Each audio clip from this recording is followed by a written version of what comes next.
Well, thanks for staying with us. You're watching WION The World is One. I'm Adya Juneja, and this is Speed News. Let's start with all the stories making headlines today.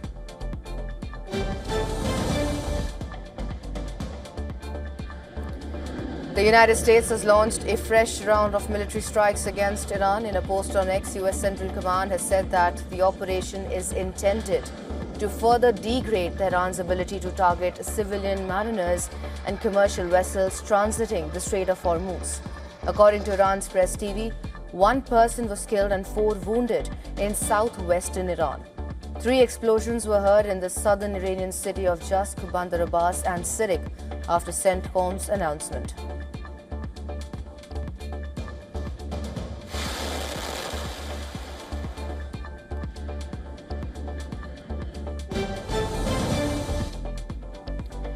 Iran's foreign ministry said that the latest US attacks have caused the return of insecurity in the Strait of Hormuz and have rendered futile all efforts at establishing peace in the region.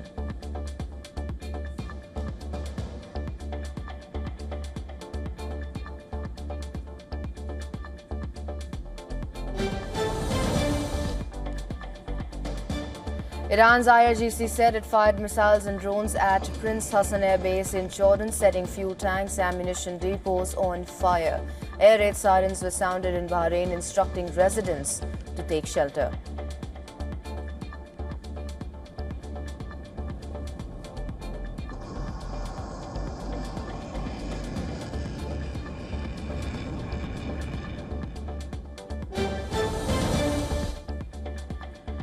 According to reports, the United States, Iraq and Syria are preparing to revive a historic oil route that would bypass the increasingly volatile Strait of Hormuz. If confirmed, the project could reshape energy flows across West Asia. As tensions rise around the Strait of Hormuz, Washington is looking for another way out. An attempt to revive the long-abandoned Kirkuk-Banyas oil pipeline, a route that once carried Iraqi crude directly to the Mediterranean. Well, the announcement is expected during Iraqi Prime Minister Ali al-Zaidi's visit to Washington next week, where he is due to meet President Donald Trump.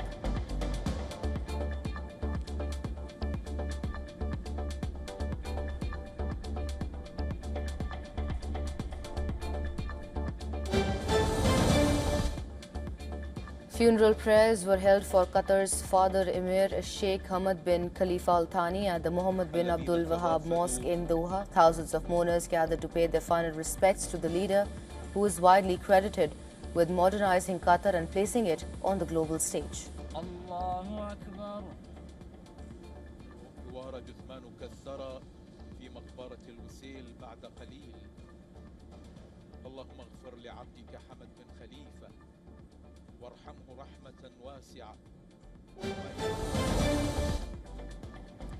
Russia fired a wave of drones and missiles at Ukraine overnight, killing 4 people, while Ukrainian strikes on Russia and Russian-occupied areas of Ukraine killed 5. Moscow has escalated its campaign of ballistic missile strikes on Ukraine, killing dozens of people, including in the capital, Kiev, since July. Russia fired a wave of drones and missiles at Ukraine overnight, which killed 4 people, and according to Ukrainian authorities, 3 people were killed in Russian attacks on Dnipropetrovsk region. A separate drone attack on the southern city of Kherson killed a 48-year-old man.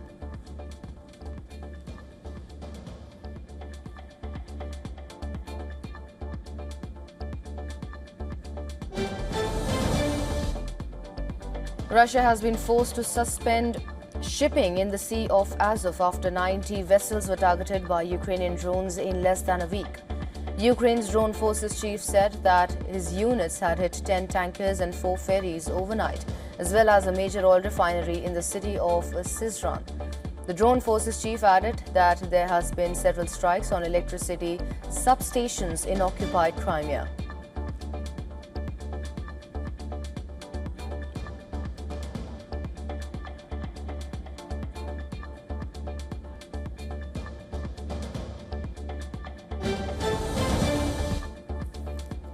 At least 27 people have been killed, while more than 60 have been injured after a fire broke out at a pub in Bangkok. Thailand's Prime Minister Anutin Charnvirakul visited the site of the fire in the early hours of Monday. Speaking with reporters, Charnvirakul said that the smoke from the raging blaze completely engulfed the pub. forcing many to run to the back of the venue near the bathroom. He also added that the pub did not have any fire escapes. According to local media reports, the fire broke out at the Rongbeer Nalat Faro pub in Bangkok's Charuchak district. Well, this is also considered as one of the deadliest incidents to ever take place in Bangkok in recent times.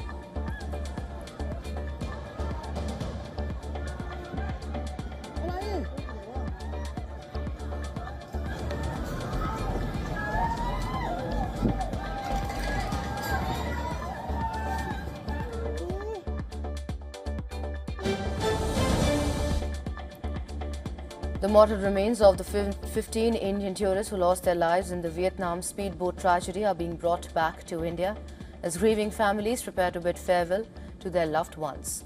The bodies were moved to Ho Chi Minh City after post-mortem examinations and are being repatriated with the assistance of the Indian Embassy in Vietnam. Among the victims were Kerala couple A.C. Thomas and Loveni Thomas from Kollam district. Their mortal remains are expected to arrive in Mumbai on Monday night before being flown to Thiruvananthapuram. The Kerala government's Norca department will coordinate the transportation of the bodies to their hometown of Kottarakara, where the families await their final journey home.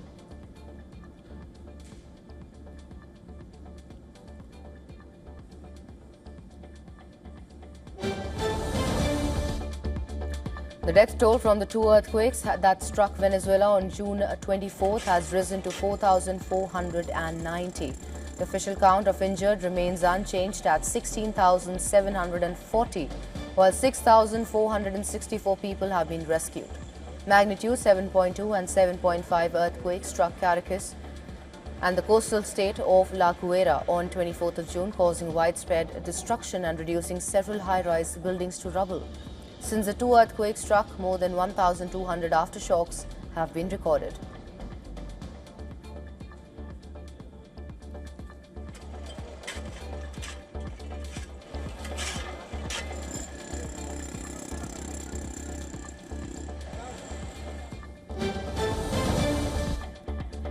A driver plowed into people at a street festival Sunday in Chile, killing at least 6. The man reportedly lost control of the vehicle at the festival in the coastal city of Viña del Mar.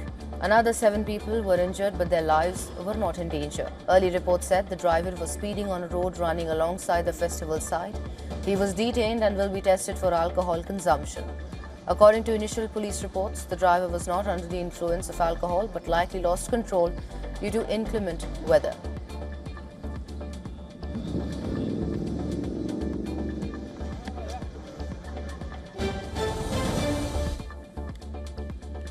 U.S. Senator Mitch McConnell said he will not rejoin the Senate when it returns to work on Monday because he is still recovering from a fall and from pneumonia. It is the first statement from McConnell after weeks of speculation about his health following his admission to hospital in mid-June. A photo was released by his office in addition to the statement, which shows him with his wife holding what appeared to be Sunday's Washington Post newspaper. He said he was briefly unconscious after his fall and was taken to hospital, where he had submitted to every test they can think of to help figure out what caused this incident.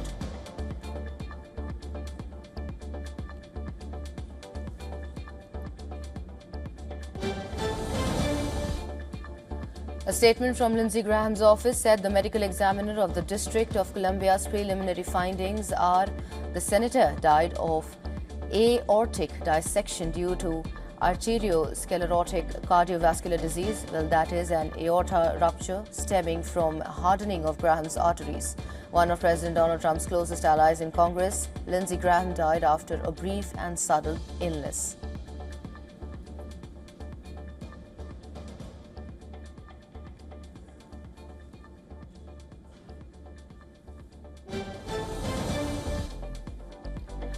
The Supreme Court is set to hear petitions seeking independent investigation into the misappropriation of and theft of donation funds at the Ayodhya Ram Temple. Well, these pleas seek a CBI investigation and CAGA audit of the finances of the trust that manages the Ayodhya Ram Temple. One of the pleas seeks a forensic audit of the entire finances of the temple trust in the light of the scam. The PIL further seeks the top court's directions to preserve financial records, including physical documents, digital ledgers, UPI transaction logs and bank statements to prevent any tampering with evidence. Two parallel investigations are being conducted into the alleged temple fund scam, one by the Uttar Pradesh government-appointed 3-member special investigating team and another by the Uttar Pradesh police.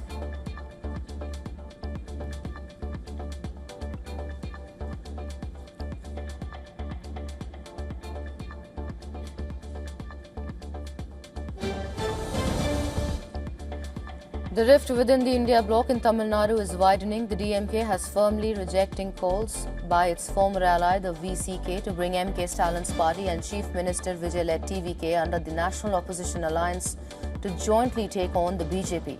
The latest flashpoints comes after VCK chief Thol Thirumavalavan proposed a Kerala and West Bengal style arrangement where parties that are rivals in state politics remain partners in the India bloc at the national level. Well, the proposal was soon backed by the Congress, which argued that opposition unity against the BJP should take precedence over state-level political differences.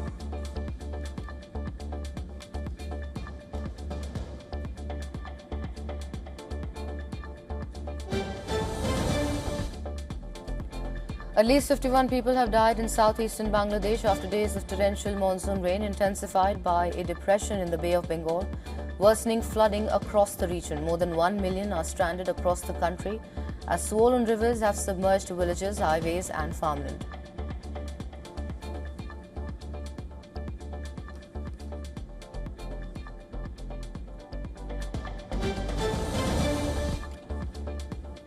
Residents in Philadelphia and surrounding counties are cleaning up after a series of severe storms called microbursts swept through the state, bringing winds up to 60 or 70 miles per hour. The storms came through, downing trees and power lines, flooding several streets. The storms even caused one building to collapse, throwing bricks and debris onto the street, crushing cars and blocking trolley tracks.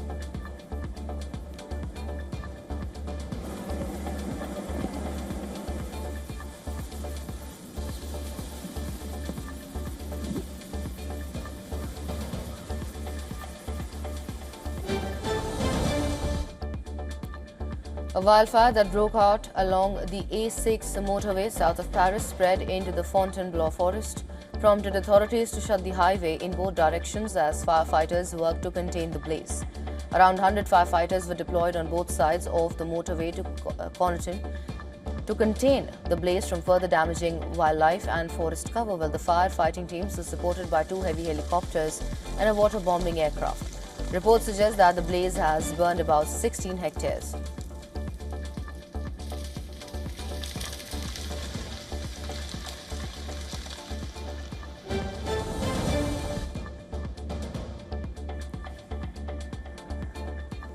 Firefighters worked to contain a small wildfire near the town of Almocízar after deadly blazes swept through southern Spain. Aircraft dropped water and fire retardant on the flames as crews battled hotspots on the ground. The wildfire, which spread rapidly, has killed 12 people and burned more than 6,000 hectares in southeastern Spain.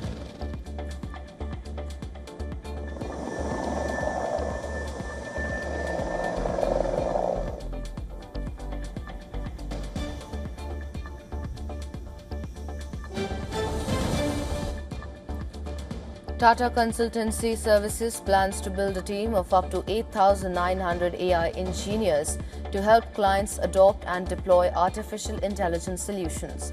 Well, the company is also exploring acquisitions in AI, data security and cybersecurity to strengthen its AI business. TCS says AI will create new business opportunities rather than replace the outsourcing model, as clients still need experts to integrate AI into their operations.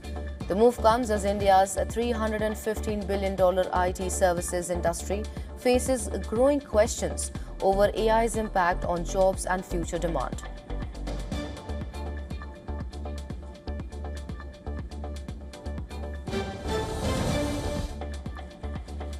A new survey by resume platform Zeti says 1 in 8 US workers has started a romantic relationship that began on LinkedIn.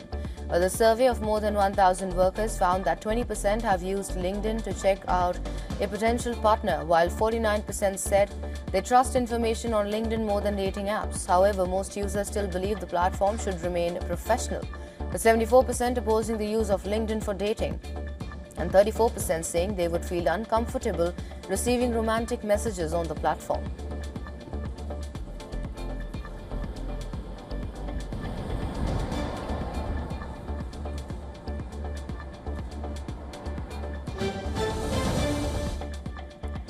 Data centers are now using 23% of Ireland's total electricity. This is according to new data from the country's Central Statistics Office. Power consumption by data centers reached 7,663 gigawatt hours in 2025, up 10% from the previous year, while electricity use across the rest of the country rose just 2%. Over the last decade, data center power demand has surged 360%, driven mainly by the rapid growth of AI. Well, Ireland is home to around 89 data centers, including facilities operated by major tech firms like Microsoft, Google, AWS and Meta.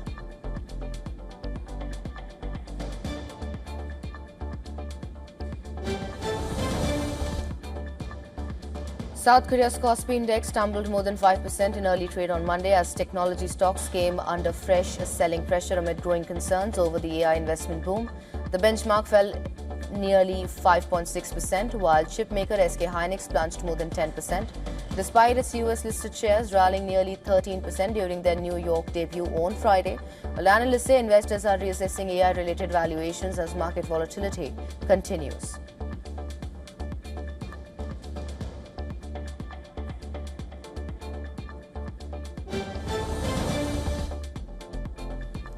Oil prices rose more than 3% on Monday as escalating military action between the United States and Iran raises fresh concerns over energy supplies in West Asia.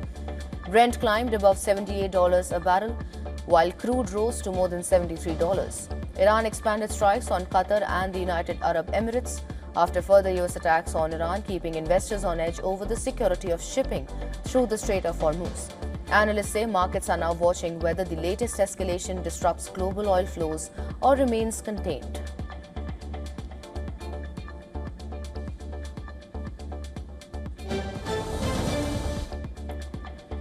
The US dollar strengthened against major currencies on Monday as renewed conflict in West Asia boosted demand for safe haven assets. The greenback gained against the yen, while the euro, pound, Australian dollar and New Zealand dollar all edged lower. Markets reacted after fresh exchanges between the United States and Iran and reports that Iran had again closed the Strait of Hormuz.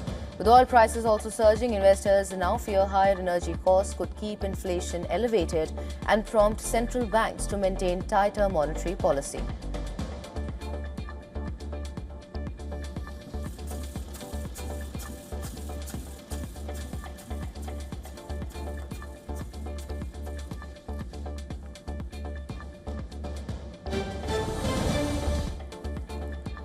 Michael, the highly anticipated biographical drama chronicling the life of the King of Pop, has officially crossed the $1 billion mark at the box office.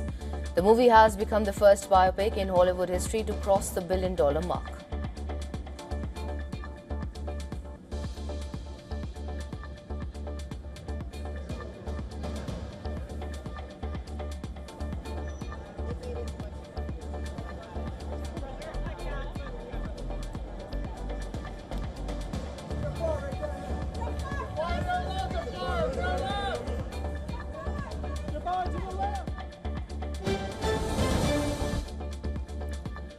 The live-action remake of Moana struggled significantly in its opening weekend. The film managed a modest $43 million in its North American debut. It was bolstered by $52 million from international territories. Its global opening weekend total stands at $95 million.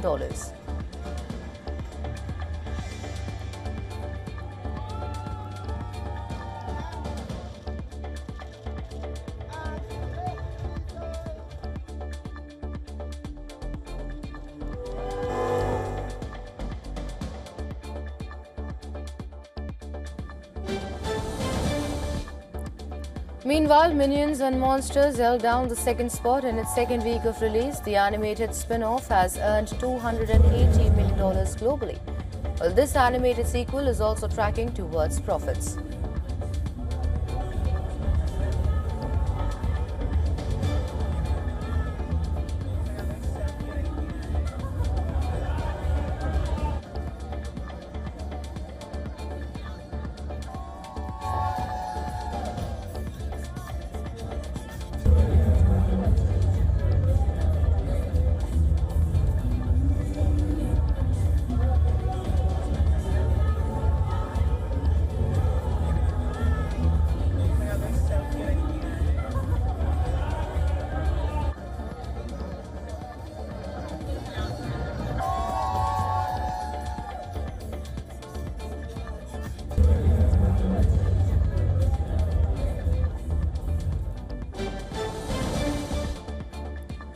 Well, in stark contrast, the superhero sequel Supergirl collapsed during its third weekend in theaters. The global total currently stands at $99.4 million.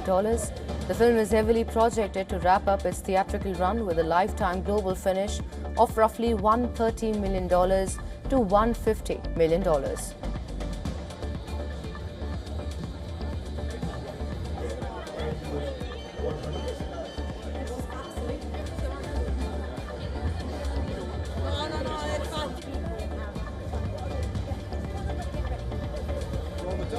I think you'll just have to wait and see, but we have great plans.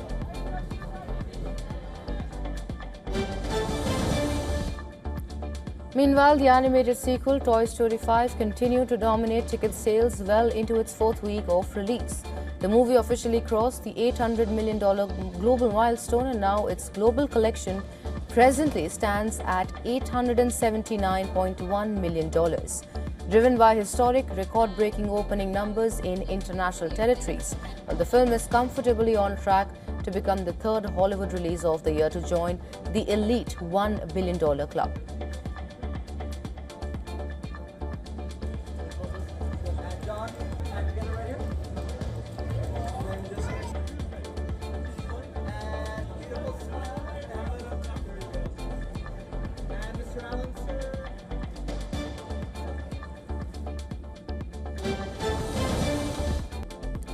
The Indian women's cricket team are on the verge of creating history as the women in blue require just 4 wickets to register their maiden test victory at the Lords.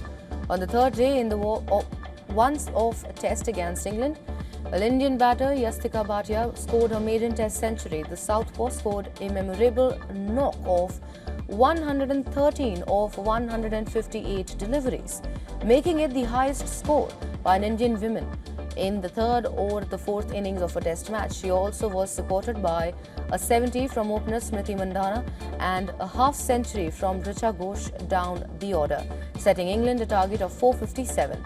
In response, the English batters have been reduced to 130 for 6. England requires another 327 runs to win the test match with just 4 wickets in hand.